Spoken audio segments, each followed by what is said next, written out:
What's up, worked. Sugar? Yeah. What's up, Sugar? What's happening? How you doing? Fight hype. Sean Patel with my man Sugar Hill. Fight hype. Appreciate that, man. One of the great trainers in our sport today. Can I get that? Can I get your thoughts on Saturday night's main event? Canelo playing. How do you see it playing out, Sugar? I haven't thought about it much coming from Tyson Fury fights and Anthony Dirrell fights, so I don't pretty much get into other fights because I'm focused on my fight already.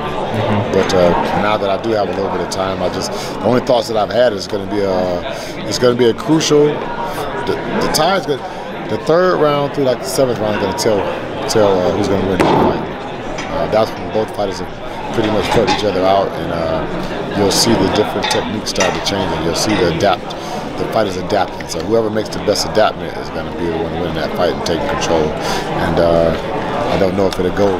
I don't even know if it'll go that distance with either fighter. If between the third round and the seventh round, the proper adjustments are made. Why do you feel like that's the pivotal moment in the fight? Those 4 or 5 rounds in that part of the fight. Because that's when you have two of the elite fighters out here, and I know with boxing, good fighters, great fighters, they make adjustments, and it doesn't take long for them to make those adjustments. It's just going to be a battle of adjustments in this fight, and it's not going to take 7 or 8 rounds for Canelo to figure out Caleb Plant. It's not going to take Caleb Plant 7 or 8 rounds to figure out Canelo Alvarez. These are the elites, so you're going to see things happen and move along a lot faster. You know, obviously you got the heavyweight champion of the world, but when it comes to the pound for pound, everyone sees Canelo as the best. Do you see it that way too, Sugar Hill? He's the best fighter in the world? So we're getting into that now, the pound for pound thing. So I guess pound for pound was made because nobody could beat the heavyweights. So now they come up with a pound for pound, which is okay. It's good for boxing, and it just gives it's a chance to showcase other fighters, in the sport at different divisions, which don't normally get acknowledged because the heavyweights are the king. So I think Canelo Alvarez is one of those top fighters up there that's pound for pound. I don't know the exact order they have him in right now, but if he's number 1 or 2, which I'm sure probably one of those, then I can agree with that as well. If Plant's to pull this off, as the underdog, do you think he does some of the things Mayweather did for Canelo's only loss, or how does he? No, he's going to do off? A lot more than that.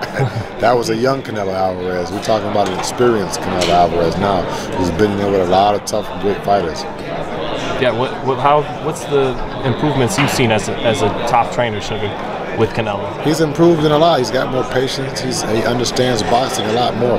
It's just education. I don't think Canelo had he didn't have this glorified amateur career. No. So his learning was as being as a pro, and that fight with Floyd Mayweather Jr., that fight was a big learning lesson for him, and everybody sees it, not just me as being who I am, but everybody. You all see it. You all see the change in him after that fight, and this is why he is where he is now.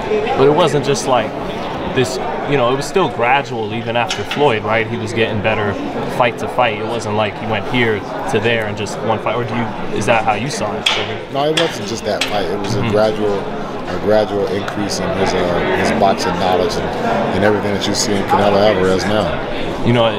If he is to win this fight, as expected, what's the best fight out there for him? Benavidez, Beterbiev?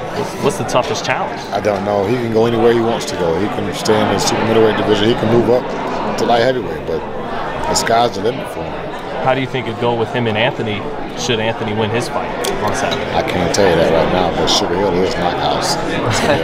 So, I would expect a knockout, even though it hasn't been done, but it's just certain things that I see and certain things that I would put together, but there's no need to talk about it because it ain't happening right now. Canelo and Caleb Plant's fighting, and Anthony's got another fight himself. Do you see Anthony, he's always had fast hands, do you see at 37, he's still got those same fast hands, or things different at 37 than Yeah, that's why he's punching on the back more than punching on my hands. The stuff starts to hurt. It hurts. It hurts when Anthony punches. Thoughts on Crawford Porter? Oh, go ahead. Oh, just thoughts on Crawford Porter. Another good fight for this year. That's all I can say. You got all these big fights coming up now, and what's even more special now, you have the different promotion companies coming together to have these big fights. We had like a numb period for a while where we want to see these great fights, and now we're seeing them. And I don't know if it started with Tyson Fury and Deontay Wilder, but now we got more of them. So yeah. Wanted to get your thoughts on Jerome Buchanan. You know, you've been around so many talented fighters. Ask no more. I like him.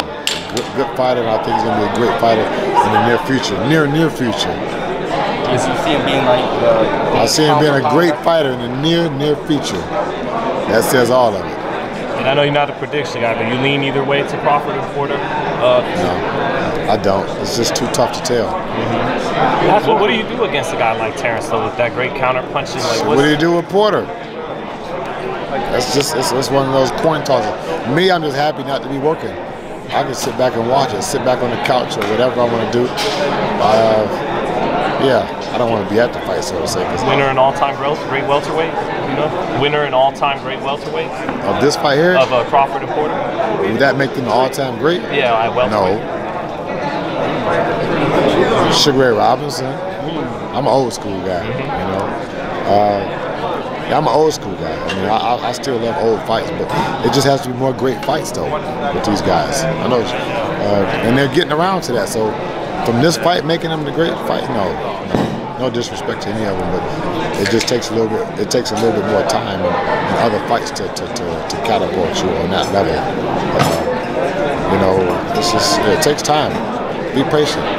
Their time will come. Can you sit back and enjoy these fights, or do you find yourself scouting and looking for different strategies? If I was in the ring, I do this. If I was in the corner, I do that. No, because if I had somebody, if I'm in the ring or training them, it's like bang and get it over with. We ain't got to spend much time in the ring. Just bang and get it over with. And then you're worry-free, but that's bullshit. See? Last one for me.